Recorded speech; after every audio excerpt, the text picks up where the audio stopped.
नमस्कार दोस्तों। आज के इस एक्चुअल वीडियो की शुरुआत करने से पहले आप सभी लोगों को बताना चाहता हूं भाई कि देखो, मेरी शादी हुई अभी हाल फिलहाल में। सभी लोगों को पता चल गया होगा, जितनी हमारी फैमिली है, ब्लडी सत्य फैमिली।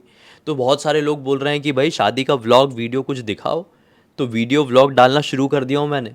ब्लडी सत्य की दुनिया मेरा यूट्यूब चैनल है, वहाँ पर सारे व्लॉग जा रहे हैं रेगुलरली। चलो, मैं लिंक वीडियो के डिस्क्रिप्शन बॉक्स में डाल दे रहा हूँ। मेरा वेडिंग व्लॉग पार्ट 1 की पार्ट 1 देखो, फिर 2 देखना, फिर 3 देखना। पूरा मेरा शादी का व्लॉग बना है, एंजॉय करना। आप लोग अब आ तो नहीं पाए थे शादी में, मैं इनवाइट भी नहीं कर पाया था, लेकिन वीडियो देख के एंजॉय करो और अपना ढेर सारा प्यार दो। चलो, अब एक्चुअल आज के भूतिया वीडियो की शुरुआत करते हैं। ब्लडी सत्य के आज के इस एपिसोड में आप सभी लोगों के सामने आयशा नाम की लड़की के साथ घटी हुई ऐसी भयंकर भूतिया घटना की कहानी लेकर आ गया हूं, जिसे सुनने के बाद इस दुनिया की कोई भी लड़की वो गलती नहीं दोहराएगी जो आयशा ने अनजाने में कर दी थी। आयशा ने क्या गलती करी थी, उस पॉइंट तक पहुंचने से पहले हमें आयशा की लाइफ के बारे में जानना पड़ेगा।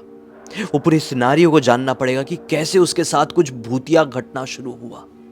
तो आयशा बड़ी सीधी सादी सी लड़की थी। 18-19 साल की उम्र हुई होगी तो उसके घर वालों ने उसकी शादी फिक्स कर दी है। बोले कि एक अच्छा रिश्ता मिला है, उस लड़के से शादी करवा देते हैं। आयशा भी खुश थी। वो लड़के के साथ थोड़ी बहुत बॉन्डिंग भी हो गई, मतलब जब रिश्ता जुड़ता है तो फिर बॉन्डिंग होती है ना, तो वैसी बॉन्डिंग हो गई। अच्छी बातचीत होने लगी। लड़का भी आयशा को बहुत ज़्यादा पसंद करता था। एक दिन आया जब दोनों की शादी हो गई, सब कुछ हो गया, आयशा की विदाई हुई और आयशा लड़के के घर, सलीम के घर पहुंच गई।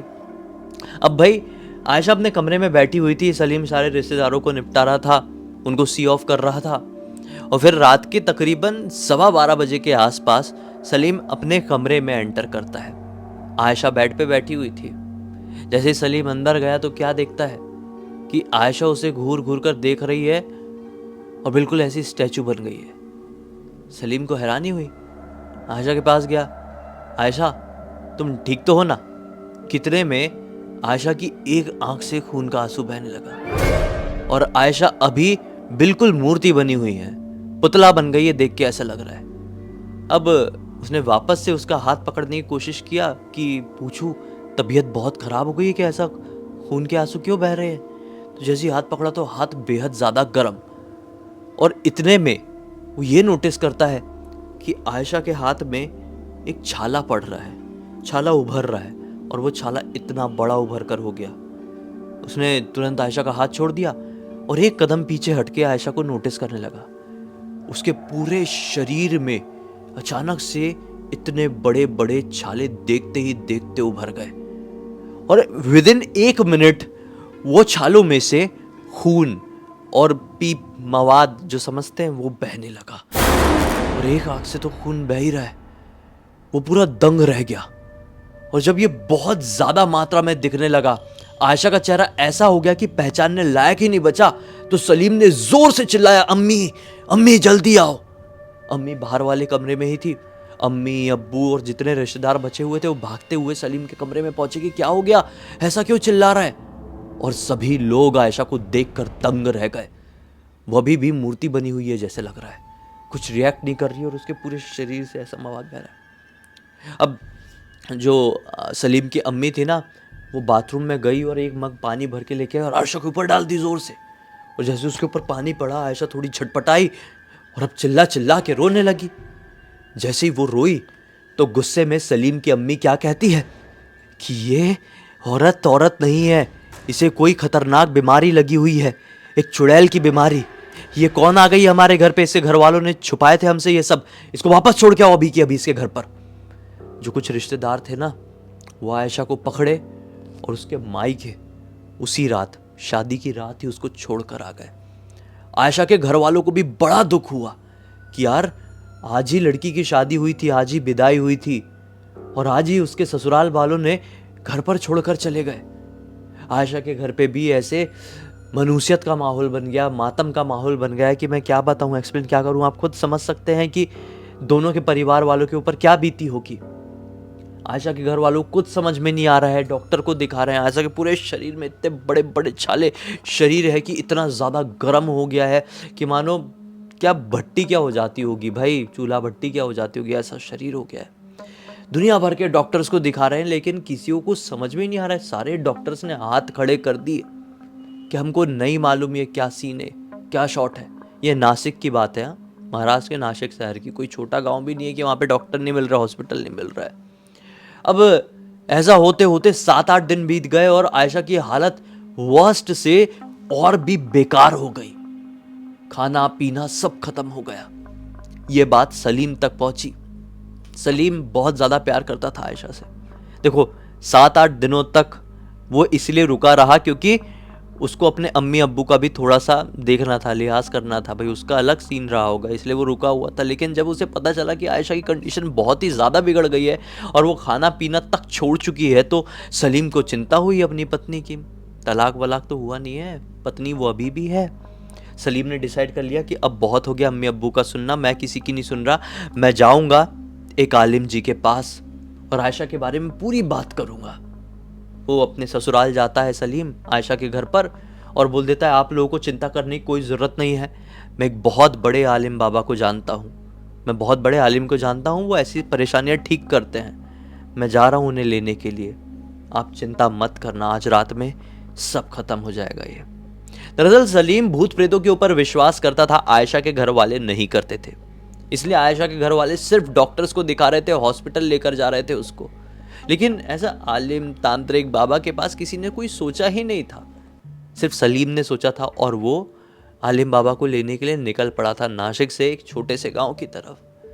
नासिक हाईवे चल रहा था कि अचानक से उसकी गाड़ी का ब्रेक फेल हो गया। गाड़ी स्पीड में थी और गाड़ी फुल अनकंट्रोल हो गई और उसने सीधे एक झाड़ के ऊपर गाड़ी पेल दिया। और गाड़ी ऐसी मतलब सामने से ऐसी पिचकी कि अब वापस से स्टार्ट होने की कंडीशन में नहीं।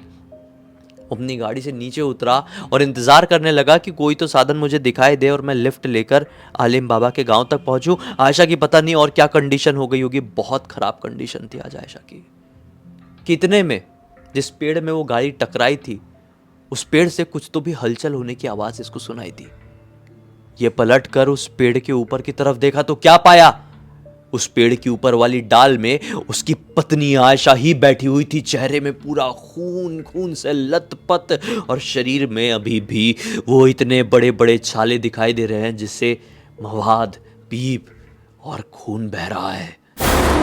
ये देखकर पूरा सकपका गया उसे देखकर पूरे बाल वाल बिखरे हुए हैं, बाल वाल ऐसे सामने लेकर आई और ऐसी बड़ी बड़ी आंखें करके सिर्फ इसको घूर रही है। वो 2 कदम पीछे हटा, अपना मोबाइल निकाला और सबसे पहले आयशा के घर पर फोन किया, आयशा के अब्बू को, और सारी बात बताया कि मैं आलिम बाबा को लेने के लिए जा रहा था, अचानक से मेरी गाड़ी के ब्रेक फेल हो गए, गाड़ी मैंने एक पेड़ के ऊपर डाल दिया और पेड़ की डाल में बैठी हुई दिखाई दी मुझे आयशा। तो फोन में आयशा के अब्बू क्या बोलते हैं, क्या बात कर रहे हो बेटा, आयशा तो अपने कमरे पे ही है, सो रही है, वो वहां पर कैसे हो सकती है। और ये फोन काट के जैसे वापस ऊपर देखता है तो पेड़ की डाल में कोई नहीं था, कोई भी नहीं। यह पेड़ के पास बढ़ा कि ये मैंने किस तरह का वहम देखा। मैंने बहुत क्लियर देखा था पेड़ के ऊपर आयशा बैठी हुई थी, अब कभी गायब कैसे हो गई ये। ऐसे देखने के लिए पेड़ के और नजदीक में बढ़ा तो इसको एक बहुत जोर का पीछे से बहुत जोर का किसी ने हाथ मारा। इतनी जोर की ताकत से किसी ने मारा था ना कि वो सीधे नाक के बल जमीन में गिरा। और धुंधली नजरों के साथ जब वो पीछे पलट कर देखता है कि मुझे किसने मारा, तो क्या पाता है, उसको मारने वाला एक लंबे लंबे बाल वाला गोरा चिट्टा आदमी है। ये बड़ी बड़ी दाढ़ी, ये बड़ी बड़ी मूछ, सफेद रंग का कुर्ता, पठानी कुर्ता पहना हुआ है और इसे देख कर कह रहा है कि तू जहां कहीं भी जा रहा था मुझे उसका बहुत अच्छे से अंदाजा था, मैंने खत्म कर दिया उसे, तुझे एक मोहलत दे रहा हूं, जिंदा रहना चाह रहा है ना तो मुझसे और उस लड़की से दूर रहना, रास्ते का कांटा है तू, रास्ते के कांटे को हटाना मुझे बहुत अच्छे से आता है। और ये बात बोलकर वो लिटरली हवा में धुआं हो गया। उस नजारे को देखकर डर के मारे सलीम वहीं पर बेहोश हो गया। सलीम की जब वापस से आंखें खुली तो अपने आप को एक हॉस्पिटल में पाया। हॉस्पिटल में मौजूद उसे अब 8 दिन बीत चुके थे। 8 दिन बाद उसकी आंखें खुली थी। उसके आसपास उसके दोस्त थे, उसके घर वाले नहीं थे, अपने अपने काम में व्यस्त रहे होंगे। 8 दिन से वो, क्योंकि हॉस्पिटल में एडमिट है ना, अधमरी हालत में, जाग के तुरंत अपने दोस्तों से पूछता है कि आज कितनी तारीख है, आयशा कैसी है, ठीक है कि नहीं, खाना वाना शुरू करी है कि नहीं। उसके दोस्त लोग कहते हैं कि आयशा बिल्कुल भी ठीक नहीं है, उसकी कंडीशन बद से बदतर हो चुकी है, सिर्फ तुम्हें याद करती रहती है, लेकिन जब कभी भी तुम्हारा नाम लेती है तो दर्द से बहुत जोर से चीखती है, जैसे उसे कोई अदृश्य शक्ति पीट रही हो। देखो, हम समझ सकते हैं, दुनिया के लोग हमें पागल कहेंगे। ये बात सलीम के दोस्त सलीम से कह रहे हैं, हॉस्पिटल बेड में सलीम अभी जागा है, उससे कह रहे हैं दुनिया के लोग भले हमें पागल समझेंगे, लेकिन हम बता रहे हैं आयशा के पीछे हो ना हो कोई जिन्नात पड़ गया है। उसे बचाने का केवल एक ही तरीका है, जितनी जल्दी हो सके किसी बड़े आलिम को लेकर आओ। अब एक बड़े आलिम का पता इसी दोस्त ने सलीम को भी बेड में ही बताया। मतलब मैं एक गुजरात में जानता हूँ, एक बहुत बड़े आलिम बाबा है, वो ठीक कर सकते हैं, अभी के अभी चलते हैं। ना आयशा के घर वालों से बात करो, ना अपने घर वालों से बात करो। सलीम, हमारे पास गाड़ी है। सलीम के 3 दोस्त हैं यहाँ पे और तीनों से आश्वासन दे रहे हैं, हमारे पास गाड़ी है, गाड़ी में बैठते हैं, चलते हैं गुजरात रातों रात और लेकर आते हैं आलिम बाबा को। डायरेक्ट लेकर आयशा के घर पर घुस जाएंगे, क्योंकि ऐसी जो शक्तियाँ होती है ना, वो हर वक्त अपने शिकार के आसपास होती है। आयशा के आसपास वो जिन्नात शक्ति है। तुम अगर उससे बात करने जाओगे, अपने दिमाग में उसके आसपास भी लाओगे ना, तो उस शक्ति को पता चल जाएगा और अब वो जिन्नात तुम्हें डायरेक्टली जान से मार देगा। इसलिए डायरेक्टली चलो अभी आलिम बाबा के पास, लेकर आते उन्हें। ये तीनों चारों गाड़ी में सवार हुए सलीम के दोस्त की और निकल पड़े गुजरात के लिए। सही समय पर पहुंचे हैं और आलिम बाबा के घर पर जाते से उन्हें सारी बात बताए। आलिम बाबा देख नहीं सकते थे, अंधे थे। आलिम बाबा ने बोले कि हम चलेंगे। सलीम के मन में ऐसा आया कि ये आलिम तो अंधे हैं, ये कैसे कर लेंगे सब कुछ। लेकिन जब आलिम बाबा अपने घर से बाहर निकले और चलना शुरू किए ना, तो देखकर ऐसा लग रहा था कि कोई अदृश्य शक्ति आलिम बाबा का हाथ पकड़ के उन्हें रास्ता दिखा रही है। वो कुछ नहीं देख सकते थे, लेकिन फिर भी वो सब कुछ देख पा रहे थे। वो सिर्फ कदमों के गिनती के साथ ही इन लोगों की कार तक पहुंच गए, कार में सवार हो गए, प्रॉपरली बैठ के अब निकल पड़े। जैसे ही वो नासिक की सीमा में पहुंचे हैं ना, गाड़ी ऐसी धक धक धक धक धक धक धक धक करके हिल रही थी, जिसकी कोई लिमिट नहीं है। ऐसा लग रहा था गाड़ी के ऊपर बैठ के कोई गाड़ी को हिला रहा है। गाड़ी में जो अपना जो सलीम का दोस्त है वो गाड़ी चला रहा था ना, तो उसके पैर में ऐसा प्रेशर पड़ गया था कि वो एक्सीलेटर ठीक से दबा नहीं पा रहा था। गाड़ी बहुत बुरी तरह से 2500 बार बैलेंस खोई थी अपना। लेकिन गाड़ी के अंदर बैठकर आलिम बाबा लगातार पढ़ाई कर रहे थे। पढ़ाई करना मतलब, जो लोग नहीं समझेंगे उनको मैं क्या बताऊं, वो मंत्र पढ़ रहे थे, लगातार लगातार पढ़े जा रहे थे। इनको पढ़ाई करना कहते हैं। तो शायद इसी कारण से वो शक्ति कार के अंदर नहीं एंटर कर पा रही थी और वो जिन्नाती शक्ति सलीम के दोस्तों का और आलिम बाबा का कुछ बिगाड़ नहीं पा रही थी। ये लोग आखिरकार शाम के वक्त आयशा के घर पर पहुंचे। अंधेरा हो चुका था और जैसे ही आलिम बाबा ने आयशा के घर के अंदर कदम रखे हैं ना, आयशा चीखती हुई एक कमरे में घुसी और दरवाजा बंद कर दी। आलिम बाबा के पास पवित्र जल जमजम था। मुस्लिम धर्म में जमजम को बहुत ही ज्यादा पवित्र माना जाता है। वो जल ये अपने साथ रखे हुए थे। वो जल को हाथ में लेते, उस कमरे के पास जाते जहां पर आयशा बंद थी, पढ़ाई करते और जमजम को उसके ऊपर फेंकते। किसके ऊपर? दरवाजे के ऊपर। अंदर से आयशा जोर जोर से चीखती। ऐसा लगभग उन्होंने 21 से 22 बार किया। फिर आयशा ने आखिरकार दरवाजा खोली और चुपचाप से इनके सामने ऐसे आकर बैठ गई। देखकर ऐसा लगा कि आयशा, जो कि अब तक किसी से कंट्रोल नहीं हो रही थी, उसको कोई कंट्रोल करके सामने लेकर आ गया आलिम बाबा के। कौन कंट्रोल कर रहा है दिखाई नहीं दे रहा है, लेकिन किसी ने तो कंट्रोल करके उसे खींच के सामने बिठा कर लाकर रख दिया। अब आलिम बाबा आंखों में आंखें डालकर, आलिम बाबा देख तो नहीं सकते थे, लेकिन उनकी आंखें थी प्रॉपर ऐसी, मतलब आप समझ नहीं रहे हो, उनकी आंखों की पुतलियां भी थी लेकिन वो देख नहीं पाते थे। आयशा की आंखों में आंख डालकर, जैसे मैंने बताया ना, वो देख नहीं सकते थे फिर भी देख पा रहे थे। कहते हैं कि कौन है तू, क्यों आया है बच्ची के पास? तू कहता है कि मैं जन्नात हूं। इस लड़की को मैंने बचपन में ही देखा था और उसी समय मुझे इससे प्यार हो गया था। यहां से कुछ ही दूर एक पार्क है, वो वहां पर बाल खुले रखकर आई थी, बहुत ही अच्छा इत्र लगाई हुई थी। मैं खो गया था इसकी खुशबू में, इसके बालों में, इसकी सुंदरता में। उसी समय मैंने सोच लिया था कि मैं इससे जब ये 18 साल की हो जाएगी शादी कर लूंगा, निकाह करके इसे हमेशा हमेशा के लिए अपना बना लूंगा। लेकिन इसे घर वालों ने इसके 18 साल के होते से ही सलीम के साथ रिश्ता जोड़ दिया। वो तो मैं सलीम को माफ कर दिया था, वरना शादी की रात को ही मैं सलीम को खत्म करके रख दिया होता।